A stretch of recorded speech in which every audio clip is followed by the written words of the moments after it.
لنډه او دردونکې کیسه. امید لرم چې تر پایه پورې راسره واورئ.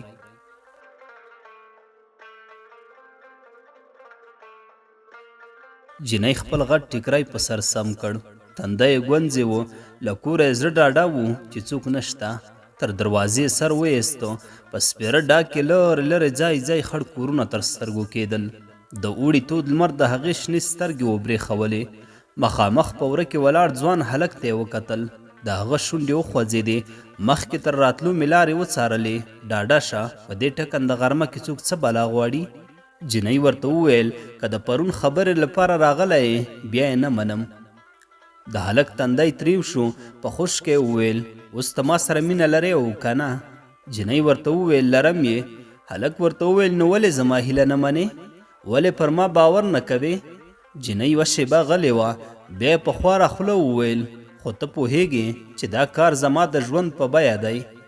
هلک ورته وویل ته ما سره مینه نه لرې، هسې دروغ راته وایې، که نه اوس به زما لپاره تر خپل سر هم تېره شوې وای. جینۍ یوه شېبه غلې شوه. بیا یې په ارامه لهجه وویل اتله زه له تا سره د زړه نه مینه لرم، باور وکړه. د جینۍ له سترګو رڼې اوښکې وڅڅېدې. په غريو نیولې غږ کې وویلې ادې دې په مرکه راواستوه، ما دې خپله ښځه کړه. اتل ورته وویل تر ما مې مشر وروڼه لا مجرد پاتې دي، هغوی یې راسره نه مني. بس ته یو ځل زما هیله پوره کړه، بیا به په کراره مرکه در ولېږم. جینۍ په ژړا کې وویل نشم کولی، منم چې ته راته ګران یې او زما زړه یې. اتل په بې پروایي سره وویل بس بس اوس پوه شوم چې زه ستا زړه نه یم، که نه بس یوه کوچنۍ خبره ده، صرف د یو ساعت. هلک یوه شېبه غلی شو. د هغې سترګو ته ځیر شو. تورې شونډې یې بېلې کړې. دا مې اخري خبره ده، که رښتیا راسره مینه لرې نو زما هیله به منې. جینۍ په ژړغوني غږ وویل د خدای روی منه، داسې مه کوه اتله. هلک په خبرو کې ورولوېدو. ستا مینه دروغجنه ده خو زما مینه رښتیا ده. که ته د بل شوې ډېر زر به زما د جنازې اعلان واورې. قسم خورم چې له کمره ځان غورځوم، بیا یې ګوره. هغه روان شو. د جینۍ ستونی راډک شو. د یوې شېبې لپاره یې ځان ډېر یوازې احساس کړ. فکر په مخه کړه که اتل ځان ووژني زه به څه کوم؟ هغه د دې د زړه ټوټه و. پښیمانه شوه. زر یې ورغږ کړل ودرېږه. اتل ور وګرځېد. هغې په ژړغوني غږ وویل سمه ده، هیله دې منم، خو یو شرط لرم. د اتل شونډې له خندا ویړې شوې. ورته ویې ویل څه شرط؟ زه ستا هر شرط منلو ته تیار یم. جینۍ ورته وویل بیا به راسره واده کوې؟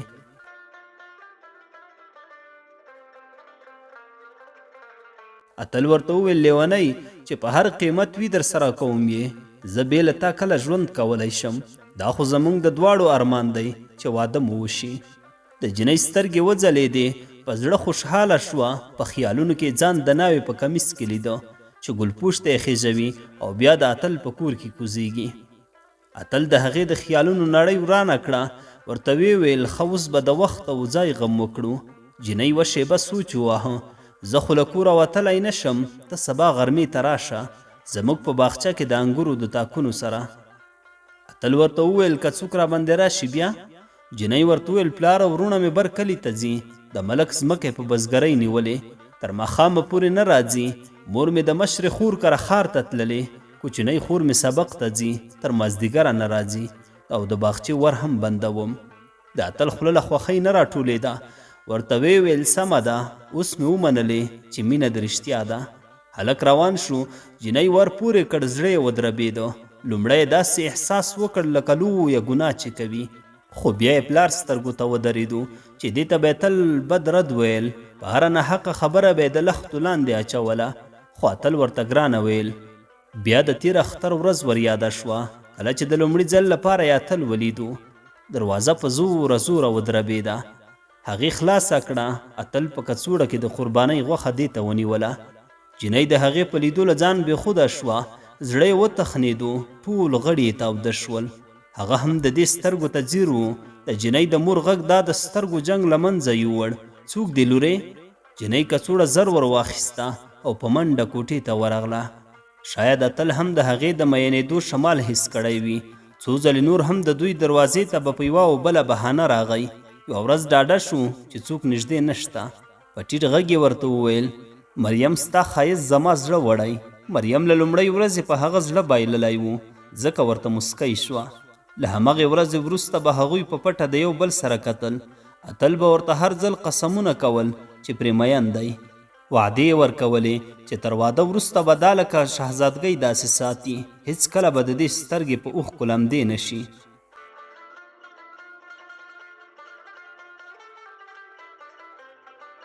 اتل سړه ساه واخیسته. په وروستي ځل ورټیټ شو، جنۍ یې ښکل کړه. جنۍ ته یې وکتل، رنګ یې سپین تښتېدلی و. هغې ورخطا ورته وویل، اوس راسره واده کوې؟ اتل ورته وویل، هو، تر سبا ماتله شه، مرکه درلیږم. هلک روان شو. جنۍ ورغږ کړل، دروغ خو به نه وایې؟ هغه څه ونه ویل. د باغچې قلف کړی ور یې خلاص کړ او ووت. 3 ورځې ووتې، خو د اتل درک ونه لګېدو. مریم په زړه اندېښمنه وه. له ډوډۍ به یې زر لاس نیوه. د سهار تر اذانه به یې سترګې رڼې وې. چورتونه یې وهل، رنګ یې ورځ تر بلې خرابېدو. فکر یې کوو چې هغه دوکه کړې، خو بیا هم په تمه وه. ځان ته یې ډاډ ورکاوه، شاید ورونو یې ورسره نه وي منلې، هغوی به راضي کوي، بیا به مور په مرکه رالیږي. د مریم مور هغې ته خواشینې وه. میاشت ووته، جنۍ له خوبه پاڅېدله، زړه یې راجګېده. زر انګړ ته ووتله، د ونې تنې ته ودرېده، کانګې یې وکړې. له عمره پخې ښځې اودس کاوه. هغې ته یې پام شو، زر یې خواته راغله. د جنۍ د سترګو تور ورک شول، ولوېده. ښځې چیغه کړه، نورګله! له عمره پوخ سړی او هلک تر خړو کوټو راووتل. هلک په غېږ کې واخیسته، کوټې ته یې یوړه. په خیرنه توشکه یې وغځوله. د سړي خوله وښورېده. یودم څه ټکه پرې راولوېده. ښځې په ژړا کې وویل، نه پوهېږم. له کوټې راووته، کانګې یې وکړې او وغورځېدله. ښځه پاڅېدله، اوبه یې راوړې، د جنۍ په مخ کې وپاشلې. ښه شېبه ووته، خو د هغې سترګې پټې وې. ښځې په غریو کې وویل، رنګ یې شېبه په شېبه زیړېږي. بیا یې په هیلهمنو سترګو سړي ته وکتل. خیر د یو ځل ډاکټر ته بوځه.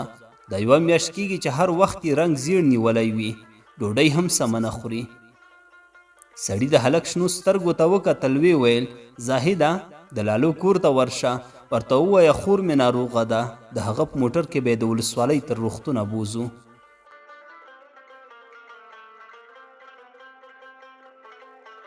کړپ شو، د انګړ ور دیوال سره ولګېد. مریم چادري په سر کور ته راننوتله. د کوټو په لورې منډې وهلې. د نورګل تندی ګونځې و، تر خولې یې لاړې بادېدې. د سپي لورې، بې حیا! هلک تر کوټې راووت. څه خبره ده؟ د سړي ژامه وښورېده. زه دا ژوندی نه پرېږدم. هلک جنۍ ته وکتل، بیا یې وویل، ولې؟ د سړي د تندي رګونه راوتلي وو. په خشک او لوړ غږ یې وویل، ډاکټري معاینه یې وکړه، دا پلیته حرمونه یې په نس لري.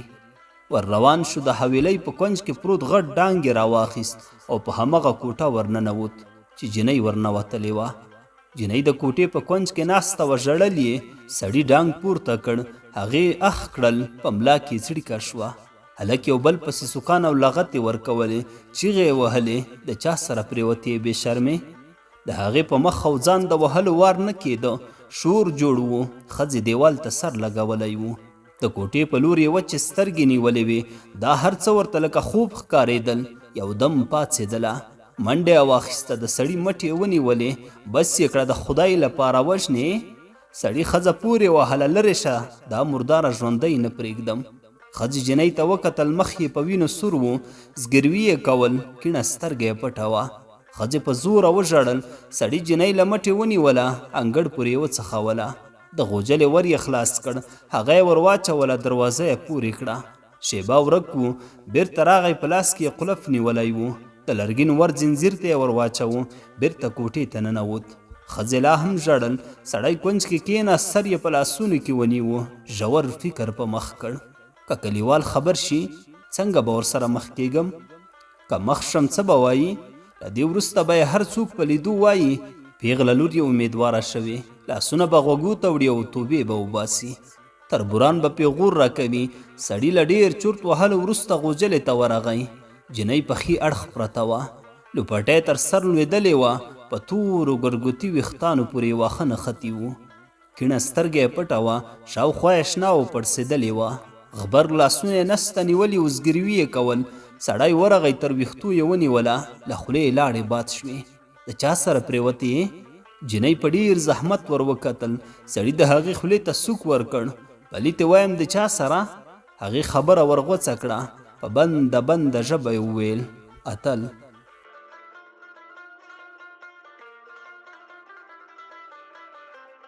د سړي تر لاس د جنۍ ویښته خوشي شول. د هغې سر کلک په ځمکه ولګېدو. سړی په سپېرو وښو کېناست. سر یې په غبرګو لاسونو کې ونیو. ور یاد شول چې میاشت مخکې د مسجد انګړ کې کلیوالو د ملک د زوی اتل په هکله خبرې کولې. ځینو ویل ایران ته تللی، یو شمېر نور په دې باور و چې ښار ته تللی. سړي زوروره چیغه وکړه. هغه خو له کلي تښتېدلی، درک یې نه دی معلوم چې چیرې دی. زه اوس تا سره څه وکړم؟ د جنۍ زړه په درد شو. اوس یې باور راغی چې اتل دوکه کړې ده. سړی ولاړ شو، تر غوجلې ووت. له عمره پخې ښځې له لرې د غوجلې وره ته وکتل. له 2 ورځو وروسته یې خلاص لیده. د لور وچه خوله یې ور په زړه شوه. په دالان کې ایښی ګیلاس یې له اوبو ډک کړ. چټک قدمونه یې واخیستل. ورننوتله. د سهارني لمر رڼا غولي ته رالوېدلې وه. د ښځې له لاسه ګیلاس ولوېده. کوکه یې کړه. زما لورکۍ. سړي او هلک په بیړه ځانونه غوجلې ته ورسول. ښځې په زوره وژړل. خپل مخ او ویښته یې شکول. مریم له چته راځړېدلې وه. د رسۍ یو سر تیر پورې او بل یې د هغې له غاړې تاوو. د ښځې په چیغو سره ګاونډیانې په کور ورننوتې. ځینو د جنۍ په لیدو لمن لمن اوښکې تویولې. ځینو نورو بیا لاړې ورتوکولې. ویل د خدای په تقدیر کې لاسوهنه کړې، ځان یې وژلی او د هغې له کوره بیرته وتلې. مور یې نه قانع کېدله چې هغې د ځان وژلی وي. ماسپښین یې غسل ورکړ. په سپین ټوکر کې ونغاړله. په کټ کې یې واچوله. د سړي او هلک رنګونه تور اوښتي وو. غلي ولاړ وو. د څو نورو کلیوالو سره یې کټ پورته کړ. ښځه بېهوشه پرېوته. شیبه وروسته هغوی هدیره کې وو. د جنۍ ماما مخ ته شونیت یې وتاړه. شاته یې د ګوتو په شمار کسان ولاړ وو. نورو ویل جنازه یې نه کېږي. لمونځ خلاص شو. په هغې خاورې انبار واړولې.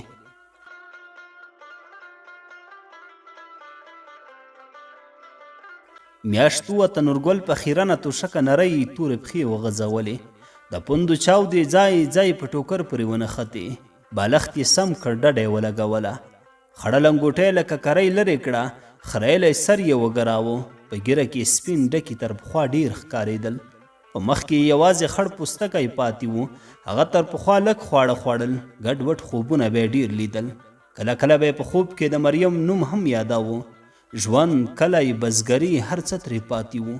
تل به په کور کې و. چرتونه به یې ډېر وهل. دروازه خلاصه شوه. په زړو جامو کې زړه ښځه ښکاره شوه. سړي ته نږدې په توشکه کېناسته. په پړونو یې اوښکې پاکې کړې. پوزه یې پورته کش کړه. سړی په نامعلوم فکر کې ورک و. ښځې په غریو کې وویل دا راسره ومنه چې مړه دې کړه. سړی نیغ را کېناست. زړه یې ولړزېدو. ښځې خبره وغځوله. په غوجله کې پړی له کومه شو؟ کال کېږي چې غوا مو خرڅه کړې. په غوجله کې بې له وښو نور څه نه وو. پرون د ملک کره کریغې شوې. د لالو ښځې ویل د اتل مور خپل مخ او ویښتان شکول. زوی یې ایران کې موټر وهلی. ځواني مرګې لورې، ستا ازار ووهه. سړی ولاړ شو. تر کوټې ووت. د چوترې په ژۍ کېناست. ستونی یې په درد شو. پاڅېد. غوجلې ته ننوت. پړی له همغسې له چته راځړېده. سړی ووت. یوه شېبه وروسته د چوکۍ سره راغی. پرې وخوت. د پړي حلقې ته یې وکتل. د 1 میاشت مخکې شپې صحنې ور یادې شوې. سړی په چوتره وخوت. په کټ پروت هلک یې وښوره. ورو یې وویل پاڅه. هلک سترګې وموښلې. پورته یې وکتل. د لاسي ګروپ رڼا ته د سړي اوږده ږیره زیړه ښکارېده. هلک تر کټ راښکته شو. د ګروپ کمزورې رڼا لار ښکاره کوله. سړي د غوجلې ور پرانیست. ورننوت. یوه کونج ته کېناست. دیوال ته یې ډډه ووهله. پورته یې وکتل. بله لار نه لرو. له دې بدنامۍ باید ځان پاک کړو. د هلک سترګې مړې وې. ووت. شیبه وروسته راغی. په لاس کې یې پړی زنګېده. په چوکۍ وخوت. سړي ګروپ ورته نیولی و. زیړې رڼا ته د چت تیران ښکارېدل. یو تیر پورې رسۍ کلکه وتړله. د رسۍ بل سر یې حلقه کړ. ښکته شو. سړي ګروپ یوې خواته کېښود. ورغی. جنۍ بې سیکه پرته وه. سترګې یې پټې وې. ورو ورو یې ساه اخیستله. سړي تر مټو ونیوله. کش یې کړه. د جنۍ مړاوې غږ وخوت. مرم، حلق مې وچ دی. لږې اوبه راکئ. سړي په خشکه ورته وویل مرداره شه. جینۍ سترګې پټې کړې، ژبه یې تالو پورې نښتې وه. له پرون سهاره یې د اوبو خوړو رنګ نه ولیدلی. ټول غړي بې سده شوي وو. هلک په چوکۍ وخوت، مړاوې جینۍ یې تر مټو ونیوله.